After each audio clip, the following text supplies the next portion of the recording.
Hi friend, எல்லோரும் எப்படி இருக்கீங்க? இன்னைக்கு என்னன்னா முருங்கைக்கீரை சாம்பார் வைக்கிறேன். ரொம்ப விளக்கமாயிடுச்சு. முருங்கைக்கீரை சாம்பார். எனக்கு முக்கியமாக பருப்பு 1 கிலோக்கு அளவு கொடுக்குறேன். 1 கிலோ பருப்புக்கு எவ்வளோ போடணும், என்ன ஜாமான். நீங்கள் 1 கிலோ பருப்பு வேக வச்சிங்கன்னா பூண்டு போட்டுக்கங்க. நான் போட்டு வேக வச்சுட்டேன். ஒரு காமிக்கிட்ட வேக வச்சுருக்கேன். பருப்பு 1 கிலோ நல்லா வேக வச்சுக்கோங்க. பூண்டு போட்டு லேசாக எண்ணெய் ஊற்றி நல்லா வேக வச்சுக்கோங்க.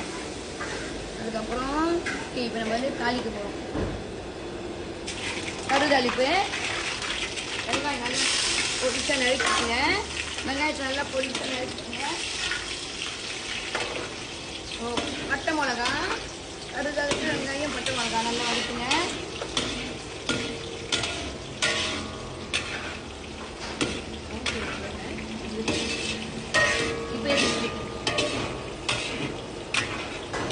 வெங்காயத்தை நல்லா இந்த மாதிரி முறுமுறுன்னு வாசனை வர அளவுக்கு வதக்கிக்கங்க. அப்போ தான் சாம்பார் ருசியாக இருக்கும். பழுத்த மிளகாய் கொஞ்சம் போடுறேன். தக்காளி பழம் கொஞ்சம் போட்டுக்கணும். ஓகே, அடுத்தது என்னென்னு பாருங்கள். ஊசி மிளகாய் நான் வெட்டாமல் முழுசாக போடுறேன். ஏன்னா பிள்ளைங்க வந்து கடிச்சிடுவாங்க. முழுசாக இருந்தால் ஊசி மிளகான்னு தெரியும். ருசியாக இருக்கும் ஊசி மிளகாய் போட்டால்.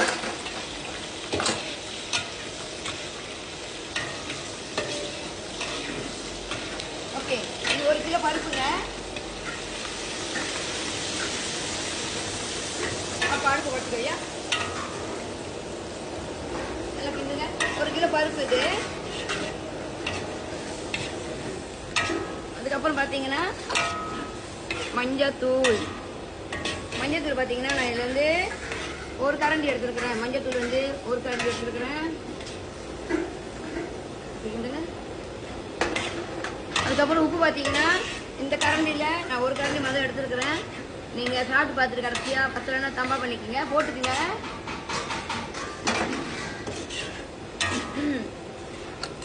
அடுத்து பார்த்தீங்கன்னா நான் வர்றேன்.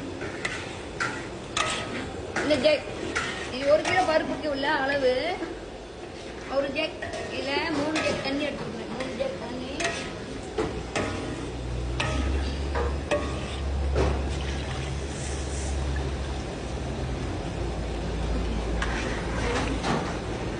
பேசலாம் ஐயா, பேசுங்க.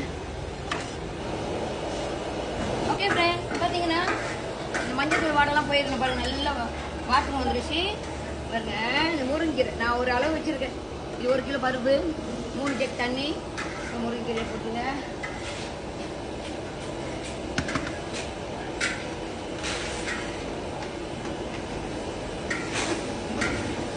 அதுக்கப்புறம் பார்த்தீங்கன்னா இது பெருங்காயம் தூள் கொஞ்சமாக போட்டுக்கோங்க. நல்லா வாசனையாக இருக்கும். கொஞ்சோண்டு புளி. ஸோ சாம்பாருக்கு புளி ரொம்ப வேண்டாம், ஆனால் நீங்கள் கொஞ்சமாக ஊற்றிக்கோங்க. கொஞ்சோண்டு எடுத்து ஊற்றிக்கோங்க. இன்னும் இதில் என்ன பாக்கி இருக்குன்னா தேங்காய் பால். இது வந்து 1/2 கிலோ தேங்காய் பால் பாருங்க. நல்லா திப்பாக 1/2 கிலோ வச்சுருக்கிறேன். கீரை ரொம்ப நேரம் வேக வேண்டாம், ஏன்னா அது முருங்கீரை வந்து ரொம்ப சத்தானது. 1/2 கிலோ பால் ஊற்றணும், இறக்கிடலாம். இது ரொம்ப ஈஸியான ஒரு சமையலுங்க. நீங்கள் உடனே செஞ்சு சாப்பிட்டுக்கலாம். தேங்காய் பால் திரிஞ்சிடும். ரொம்ப நீங்கள் கொதிக்க விடாதீங்க, பால் திரிஞ்சிடும். அவ்வளோதாங்க, முருங்கைக்கீரை சாம்பார் ரெடி. அப்படி எது காமிங்க. பார்த்தீங்கன்னா ரொம்ப திக்காகவும் இருக்காது, ரொம்ப தண்ணி மாதிரி இருக்கக்கூடாது. ஸோ உங்களுக்கு திக்காக வேணும்னா நீங்கள் வந்து தண்ணியை குறைச்சிக்கலாம். 2 ஜெக் தண்ணி கூட ஊற்றிக்கலாம். இது 1 கிலோ பருப்பு. நன்றி. ரெஸ்டாரண்ட் ராஜேஷ்.